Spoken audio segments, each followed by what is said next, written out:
So hi guys, టాలీవుడ్లోని కొందరు హీరోలు ఫలితాలతో ఏమాత్రం సంబంధం లేకుండా వరుస ప్రయోగాలు చేస్తూ వెళ్తున్నారు. అలాంటి వారిలో టాలెంటెడ్ హీరో సందీప్ కిషన్ ఒకరు. కెరీర్ ఆరంభం నుంచి ఇదే స్టైల్లో సినిమాలు చేస్తున్న ఆయన ఆశించిన విజయాలను మాత్రం అందుకోవడం లేదు. ఈసారి ఎలాగైనా హిట్ కొట్టాలనే కసితో ఊరు పేరు భైరవ అనుకున్న చిత్రంతో ప్రేక్షకుల ముందుకొచ్చారు. ఈ చిత్రం క్లోజింగ్ కలెక్షన్లు తెలుసుకోబోయే ముందు ఒక చిన్న రిక్వెస్ట్, మన ఛానల్లోని ఈ వీడియోస్ చూసి నచ్చితే సబ్స్క్రైబ్ చేసి లైక్ కొట్టి షేర్ చేయండి. ఈ చిత్రానికి విఐ ఆనంద్ తెరకెక్కించిన సినిమాకు ఏకే ఎంటర్టైన్మెంట్ హాస్య మూవీస్ బ్యానర్పై రాజేష్ దండ, అనిల్ సుంకర నిర్మించారు. శేఖర్ చంద్ర దీనికి మ్యూజిక్ని అందించారు.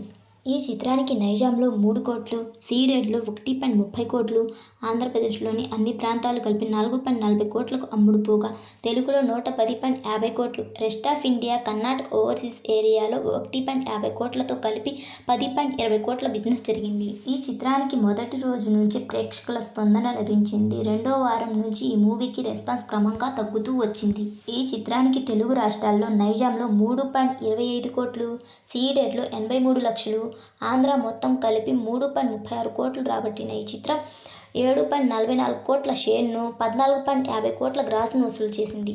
ఈ చిత్రానికి తెలుగు రాష్ట్రాల్లో 7.44 కోట్లు, Karnataka plus rest of India plus ఓవర్సీస్లో కలుపుకొని 2.33 కోట్లు వసూలు చేసిన ఈ చిత్రం ప్రపంచవ్యాప్తంగా 9.77 కోట్ల షేర్ను, 22.25 కోట్ల గ్రాస్ను వసూలు చేసింది. ఈ చిత్రానికి ప్రపంచవ్యాప్తంగా 10.20 కోట్ల బిజినెస్ జరుపుకొని 11 కోట్ల బ్రేక్ ఈవెన్ టార్గెట్తో ప్రేక్షకుల ముందుకొచ్చిన ఈ చిత్రం 9.77 కోట్లు వసూలు చేయగా 1.23 కోట్ల లోటుతో ఈ సినిమా ఎబోవ్ యావరేజ్తో నిలిచింది.